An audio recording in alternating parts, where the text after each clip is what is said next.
आज हम बात करने जा रहे हैं सैयदना फारूक आज़म रदी अल्लाह ताला अन्हु।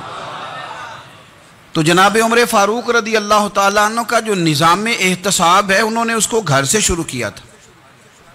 हज़रत उमर फारूक रदी अल्लाह ताला अन्हु अपने बच्चों से फरमाया करते थे कि जब मैं हुक्म लोगों को करूँगा ना, अपनी रियाया को, मुसलमानों को मैं कोई हुक्म दूंगा तो तुम्हें पहले उस पर अमल करना पड़ेगा। आप फरमाया करते थे, याद रखना लोग तुम्हें इस तरह देखेंगे, लोग इस तरह तुम्हें देखेंगे जिस तरह गोश्त खाने वाला परिंदा गोश्त को देखा करता है। चील गोश्त खाती है तो क्या कभी उसको पैगाम भेजना पड़ा है कि तू आजा, यहाँ गाय मर गई है, भैंस मर गई है? खुद ब खुद उसकी नज़र होती है, वो पहुँच जाती है। जनाब उमर फरमाने लगे, मेरे घर वालों, मेरे बेटों, मेरी बेटियों, मेरी अहलिया, लोग तुम्हें इस तरह देखेंगे जिस तरह गोश्त खाने वाले परिंदे देखते हैं। लिहाजा मैं जब किसी को अमल करूं तो पहले तुम्हें उस पर अमल करना पड़ेगा जब मैं किसी को हुक्म दूं। आप फरमाने लगे, याद रखना अगर तुमने मेरा हुक्म ना माना तो गैरों ने हुक्म ना माना तो उन्हें एक सजा मिलेगी, और अगर मेरे घर वालों ने ना माना तो डबल सजा मिलेगी। तुम पर डबल सख्ती की जाएगी कि तुमने मेरी बात क्यों नहीं मानी। ये निज़ाम में एहतसाब है। हम ना दूसरों के बच्चों का गला काट के अपने बच्चों की खुशियां लेना चाहते हैं। हम चाहते हैं कि दूसरों के बच्चों के हिस्सों का माल मेरे घर में आ जाए। आ जाता है, कुछ लोगों की सियासत चल जाती है, कुछ लोगों का फरेब और फ्रॉड काम कर जाता है, लेकिन वो घर रोशन नहीं होते। उन घरों में पैसा होता है पर करार रुखसत हो जाता है। उन घरों में आसानियाँ और वुसअतें तो आ जाती हैं, लेकिन एक दूसरे का एहतराम ख़त्म हो जाता है। सैयदना फारूक आज़म रदी अल्लाह ताला अन्हु का ये तरीका था कि वो अपने बच्चों पर सख्ती करते। एक सरकारी चरागाह थी जिसके अंदर जानवर चरा करते थे। हमारे यहाँ भी पंजाब में कुछ जगह होती हैं तो हम लोग कहते हैं शाम लाट है। सरकारी चरागाह में जानवर चरा करते थे। हज़रत उमर फारूक रदी अल्लाह ताला अन्हु के साहिबजादे सैयदना अब्दुल्ला इब्न उमर रदी अल्लाह ताला अन्हु ने भी एक ऊँट खरीद लिया। तो सब लोगों के जानवर सरकारी चरागाह में चरते थे, आपने भी अपना जानवर वहाँ चरने के लिए, खाने पीने के लिए छोड़ दिया। वो जब ऊँट आया तो पतला था, कुछ दिनों के बाद वो फरबा हो गया, ताकतवर हो गया, मोटा ताज़ा हो गया। हज़रत सैयदना अब्दुल्ला इब्न उमर रदी अल्लाह ताला अन्हु ने बेचा तो वो डबल कीमत से भी ज़्यादा का बिका, क्योंकि पहले दुबला पतला था, अब मोटा ताज़ा फरबा हो गया। हज़रत सैयदना फारूक आज़म रदी अल्लाह ताला अन्हु को पता चला तो बुलाया, फरमाया पुत्र ऊँट बेच दिया है? अब्बा जी बेच दिया है। फरमाया कितने का खरीदा था? इतने का। बेचा कितने का? डबल कीमत बताई। फरमाया इस तरह करके असल रख ले और जो ऊपर मिली है मुझे दे दे। हुजूर आपने क्या करनी है? फरमाया मैं सरकारी खजाने में जमा करूंगा। हुजूर क्यों? फरमाया इसलिए कि तेरा ऊँट सरकारी जगह पे चरा करता था, वो घास सरकारी जगह से खाता था। हुजूर सबके खाते। अब्दुल्ला इब्न उमर कहने लगे सबके खाते हैं। आप फरमाने लगे तू सब में शामिल नहीं है, तू अमीरुल मोमिनीन का बेटा है, तुझे मैं ये हक नहीं दे सकता, तेरे ऊपर थोड़ी सख्ती ज्यादा की जाएगी, तुझे ये हक नहीं मिलेगा। तू अपने ऊंट को चूंकि सरकारी चरागाह में चराया करता था, लिहाजा तुझे वो जो असल रकम यहां जमा करानी पड़ेगी। हजरत आसिम बिन उमर रदी अल्लाह ताला अन्हु, ये सैयदना फारूक आज़म के बेटे थे, मिस्र गए तो लोगों को पता चला हजरत उमर के बेटे आए। लोगों ने तोहफे दिए, बड़ी बड़ी चीज़ें आपको दी, हजरत उमर का बेटा आया, बड़े गिफ्ट दिए। तो साहिबजादे वापस आए तो उनके पास बड़े तोहफे थे। सैयदना उमर फारूक रदी अल्लाह ताला अन्हु ने देखा तो फरमाया इधर लाना तोहफे। काबा जी लोगों ने मुझे दिए हैं। फरमाया तूने क्यों बताया था कि मैं अमीरुल मोमिनीन का बेटा हूँ? का हुजूर उनको वैसे ही पता चल गया। फरमाने लगे पुत्र ये तोहफे तुम्हें इसलिए मिले हैं कि तुम अमीर के बेटे हो, ये तोहफे तुम्हारा हक नहीं, क्योंकि तुम्हें इस कुर्सी की वजह से मिले हैं और ये कुर्सी मुसलमानों की है, लिहाजा ये हक भी मुसलमानों का ही है। ये ला सारे माले गनीमत में जमा किए जाएंगे।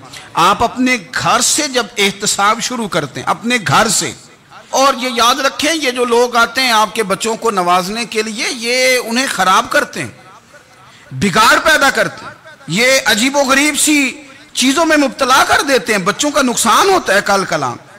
फिर जो शापर अच्छा लेके आए, पीर साहब के बच्चे ज़रा उससे प्यार से मिलते हैं, नुकसान हो जाता है, ये दस्ते नगर हो जाते हैं, ये लोगों की तरफ जीते हैं, दूसरों पे डिपेंड करने लगते हैं। हजरत अबू मूसा अशअरी रदी अल्लाह ताला अन्हु ने पहले तो एक कलीन बड़ा सोना था, तो आपने हजरत उमर के घर भेज दिया कि चलो उनके घर में उनकी अहलिया बिछा लेंगी। कहीं से तोहफा आया। फिर वो जिस कमरे में माले गनीमत और ख़जाना रखा जाता था उसकी सफाई कर रहे थे, तो एक दिनार मिल गया। तो वो दिनार बच्चे सारे जा रहे थे, तो उनमें से हजरत उमर के एक बेटे को, छोटे को बुलाया और बुला के कहा, पुत्र ये दिनार ले लो। हजरत उमर ने देखा कि बेटे के हाथ में दिनार भी है और घर में कालीन भी है।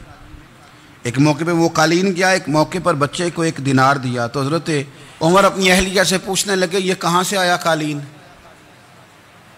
का जनाब अबू मूसा अशअरी रदी अल्लाह ताला अन्हु ने भेजा है। बेटे से पूछा दिनार कहाँ से आया? कहा मुझे उन्होंने ही दिया है। आपने वो दिनार भी लिया और कालीन भी लिया और उसको लपेटा और जनाब अबू मूसा अशअरी को बुलाया और इतने सख्त नाराज थे, फरमाने लगे अबू मूसा अशअरी से कहना मेरे पास पैदल आए, घोड़े पे ना आए। और जब आए हजरत अबू मूसा अशअरी तो जनाब उमर इतने नाराज हुए कि वो कालीन लपेट के तो उनके सर पे मार दिया। फरमाने लगे पकड़ो अपना दिनार, तुम्हें पूरे मदीने में मेरे बेटे के अलावा कोई और नहीं मिले था जिसे तुम खराब कर सको। मेरा पुत्र ही मिला था बिगाड़ने की, किसने इजाजत दी तुम मेरे बेटे को दिनार दो? क्यों लाए तुम मेरे घर में कालीन? हजरत उमर फारूक रदी अल्लाह ताला अन्हु फरमाने लगे मैं जमीन पे सोने का आदी हूं, जमीन चटियल भी हो तो रब का बंदा बन के सोता हूं, तो अल्लाह मुझे आराम और सुकून की नींद अता फरमा देता है। मुझे तुम्हारे मखमलों की और कालीनों की जरूरत नहीं है। एहतसाब यहां से शुरू होता है भाई। यहाँ हम ना अपने घर में बैठ के मायूस मायूस बातें करते हैं और फलाने के बच्चे कहाँ पहुँच गए, फलाने के बाद बड़ा पैसा आ गया। और आपके बच्चे कभी भी कंपैरिजन ना करें अपना किसी के साथ, कभी भी उन्हें करने ना दें। आप कभी वो कभी ये बात ना करें कि फलाने ज़्यादा अच्छा खाते पीते हैं तो हम किधर हैं, करने ना दें उन्हें बताएं कि बेटा अपनी मट्टी पे चलने का सलीका सीखो, संगे मरमर पे चलोगे तो फिसल जाओगे। उनको बताएं कि जो तुम्हारे पास है ये खुदा का अतिया है, इसी पर तुमने कनात करनी कभी भी। एक दफा माल तकसीम हो रहा था तो हजरत उमर रदी अल्लाह ताला अन्हु ने ना हजरत उसामा बिन जैद को 4000 दिनार दिए और अपने बेटे अब्दुल्ला इब्न उमर को 3000 दिनार दिए। तो हजरत अब्दुल्ला इब्न उमर घर जाके कहने लगे अब्बा जी उसामा में वो कौन सी खूबी है जो मेरे अंदर नहीं, और उसामा के बाप में वो कौन सी खूबी है जो आपके अंदर नहीं। तो हजरत उमर की आजिज़ी देखिए, हालांकि बिल इत्तेफाक दुनिया जानती है कि जनाब उमर फारूक रदी अल्लाह ताला अन्हु अफजल हैं, फिर भी पता अपने बेटे से क्या कहते हैं? फरमाते हैं ओ सुन यार, वो खिदमत गुजार हैं नबी पाक के, वो भी हुजूर के घर में ड्यूटी करते, नौकरी करते, और इनके बेटे भी हुजूर की नौकरी करते, ये खिदमत गुजार हैं। फरमाने लगे अगर तूने पूछ लिया तो सुन, फिर मेरी तो राय ये है कि तेरे से ज्यादा उसामा बिन जैद हुजूर की नजर में प्यारे हैं और उसामा का बाप तेरे बाप से ज्यादा नबी पाक का प्यारा है।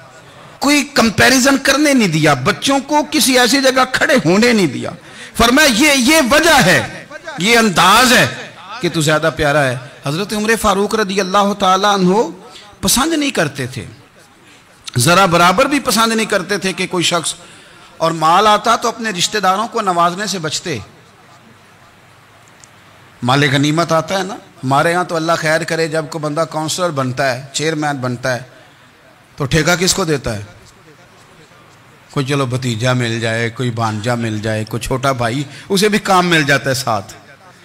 नवाजने पे लोग आते हैं तो वो तलाश करते हैं कि कहाँ कहाँ को मेरा है, वो टेंडर ही उनके नाम के पास होते हैं जिनकी तरफ जरा नजर करम ज्यादा होती। हजरत उमर फारूक माल तकसीम कर रहे थे तो बेटी आगे कहने लगी अब्बा जी रिश्तेदारों का भी हक होता है, आप सबको देते हैं, आपके अपने आपके करीब ही नहीं आते। तो हजरत उमर फारूक ने क्या लफ्ज कहे, क्या हकीकत है, क्या हुसन है।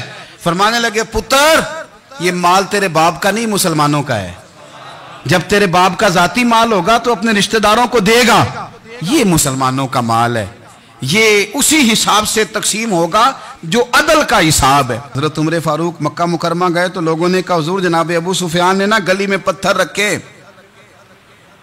और बहुत सारे लोगों को रस्तों में तकलीफ हो रही है। तो हजरत अबू सुफियान रदी अल्लाह ताला अन्हु से भी लोग कह देते तो वो भी उठा देते, लेकिन लोगों ने चूंकि वो सरदार थे, बड़े थे, तो लोगों ने उनसे कहा नहीं। हजरत उमर जब आए तो कहा तो जनाब उमर ने परवाह नहीं की, खुद आए जनाब अबू सुफियान से कहा ये पत्थर आपने रखे? कहा हुजूर हाँ। फरमाया ये भी उठाइए, ये भी उठाइए, ये भी उठाइए। जब वो उठा रहे थे तो हजरत उमर कह रहे थे शुक्र नहीं अल्लाह का कि उमर कह रहे हैं और अबू सुफियान मानते जा रहे हैं। शुक्र नहीं, ये निज़ाम इत्तिसाब है कि बड़ा हो या छोटा हो, उसको ये हक हासिल नहीं है कि मुसलमानों को वो किसी तकलीफ में किसी भी सूरत में मुब्तला करे, कहीं भी किसी जगह भी, उसको ये वाली इजाज़त नहीं। हज़रत सैयदना उमर फ़ारूक रज़ी अल्लाह ताला अन्हो। फिर एक और बात थी, और शेख सादी फरमाया करते थे लकड़ी को घिन खा जाती है और बड़े लोगों को खुशामद खा जाती है खुशामद। हज़रत उमर फ़ारूक रज़ी अल्लाह ताला अन्हो इस मामले में भी बड़े मजबूत थे। हजरत उमर फारूक की तारीफ की एक बंदे ने, कमाल तारीफ की। वो उसका ख्याल था कि रिजल्ट बड़ा शानदार आएगा, बादशाह की तारीफ होती थी तो फिर थैली जाती थी अशरफियों की, कमाल रिजल्ट आएगा। तो हजरत उमर जब वो पूरी कर चुका ना बात, तो फरमाने लगे तू खुद भी हलाक हुआ और मुझे भी हलाक ही कर दिया है, खुद भी तबाह हुआ है, मुझे भी तबाह कर दिया। किस तरह की बातें कर रहा है। एक बंदा और आया और उसने आके कहा कि पूरी उम्मत में सबसे अफजल है फारूक आजम आप ही हैं। तो हजरत उमर फारूक फरमाने लगे तुझे तेरी मां रोए, अबू बकर तुझसे भी अफजल थे, तेरे बाप से भी अफजल थे, और सिद्दीक अकबर मुझसे भी अफजल है और मेरे बाप से भी अफजल है। ये तू किस तरह की बात कर रहा है। यहां हर शय हजम नहीं हो जाती, फौरी तौर पे लोग डकार भी पूरा नहीं लेते। कुरान मजीद ने कहा फला तुज़क्कू अनफुसकुम हुवा अअलमु बिमनित्तका, अपने मुंह से ना कहो मैं पाक साफ हूं, अल्लाह ज्यादा बेहतर जानता है कि तुम में से परहेजगार कौन है। अपने मुंह से तारीफें करते कराते हो, ये मिजाज छोड़ दें। हजरत उमर रज़ी अल्लाह ताला अन्हु पसंद नहीं करते थे। एक आदमी ना चलता था वहां, तो बड़ा मुतकब्बिराना चाल के साथ चलता। हजरत उमर ने देखा, यहां तक एहतसाब फरमाते थे, जमीन पे जोर जोर से पैर पटकता, चाल बड़ी उसकी मुतकब्बिराना, लोग बड़े परेशान होते। हजरत उमर ने एक दिन समझाया, बाज नहीं आया। अगले दिन पे दुर्रा निकाल लिया, लगाए 4 दुर्रे, फरमाया आज के बाद ना चलना इस तरह मदीने में पैर पटक पटक के। उस वक्त तो उसे गुस्सा लगा, लेकिन कुछ देर के बाद ना जब गुस्सा उतरा तो हजरत उमर के पास आया, कहने लगा हुजूर अल्लाह आपका भला करे, आपने दुर्रे नहीं मारे, आपने तो शैतान भगा दिया जो मेरे साथ चिमटा हुआ था। हजरत उमर फारूक रज़ी अल्लाह ताला अन्हु ना गोश्त वाली दुकान के पीछे जाके बैठ गए कई दिनों तक। वो कहने लगा हुजूर यहाँ क्या है। फरमाया तो अपना काम करना। गोश्त वाली दुकान पे बैठे, काम कर अपना, निगरानी करने लगे हजरत उमर। फिर आपने ना वो बंदे पकड़ लिए, कौन, जो 2 दिन मुसलसल गोश्त खरीदने आए, पकड़ के खड़ा कर लिया। फरमाया तू कल भी गोश्त लेने आया था। हुजूर हाँ। फरमाया आज फिर खाएगा। हुजूर जी। तो आप फरमाने लगे क्या तेरे मोहल्ले से गुर्बत खत्म हो गई है, तेरे रिश्तेदार सारे पेट भर के खाते हैं, तू 2-2 दिन गोश्त लेने आता है। फरमाया आज के बाद मुसलसल गोश्त लेने आया तो दुर्रे से मारूंगा, खबरदार ये काम ना करना। यहां तक निजाम एहतसाब का जब ख्याल रखा जाए फिर हालात बिगड़ा नहीं करते, फिर वो काबू में रहा करते। हजरत उमर फारूक रज़ी अल्लाह ताला अन्हु इस तरतीब के साथ इस्लाह करते।